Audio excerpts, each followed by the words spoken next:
Bonjour et bienvenue dans cette vidéo du site météo-formation.fr. Alors l'objectif d'aujourd'hui c'est d'utiliser vos nouvelles connaissances en météo, sur les nuages bien évidemment, pour faire une prévision très précise sur un site internet par exemple. Et quand je parle de prévision météo, c'est plus exactement de prévoir quel type de nuage vous aurez à telle ou telle échéance. Alors, pour ce type de prévision, on va aller sur un site que vous connaissez particulièrement, le site de Météo Ciel, et pour faire une prévision, bien évidemment, je vais choisir un modèle météorologique. Je peux prendre un modèle à maille fine, comme je peux prendre un modèle global. Allez, je vais prendre arpège en 0,1 degré. Et là, je vais aller de suite en haut à droite sur ce qu'on appelle la nébulosité ou les couches nébuleuses. Alors, qu'est-ce qu'on appelle nébulosité? Il suffit de se rendre par exemple sur le site de Météo France. Et la nébulosité, c'est la partie, la fraction de la voûte céleste du ciel, occultée en un lieu et en un instant donné, partout où une partie de nuage. Et c'est mesuré généralement en octas. Donc si vous avez une toute petite partie du ciel, on va dire 1 octa, on dira que le ciel est clair.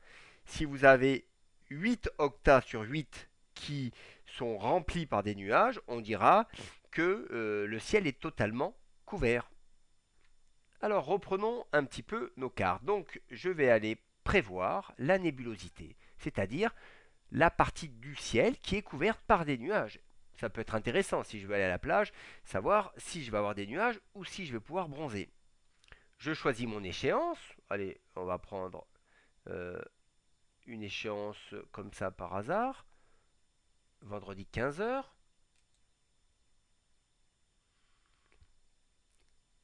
Et donc on voit très bien, avec cette petite légende, que tout ce qui est blanc, c'est que le ciel est à plus de 100% rempli ou couvert par des nuages, ce qui est quand même plus français. Ici, en noir, nous sommes quasiment à 0% de couverture nuageuse, donc on peut voir que la couverture du nuage est très faible. Mais cela ne suffit pas. Pourquoi? Parce que on sait qu'il y a, vous avez appris même dans ce module, qu'il y a des nuages hauts, des nuages moyens et des nuages bas. Et c'est ça qui est important. Parce qu'une couverture en cirrus, ça n'a rien à voir d'une couverture en cumulus ou en stratocumulus. Donc, comment faire? Très simplement, au lieu de prendre nébulosité totale, je vais prendre couche nébuleuse.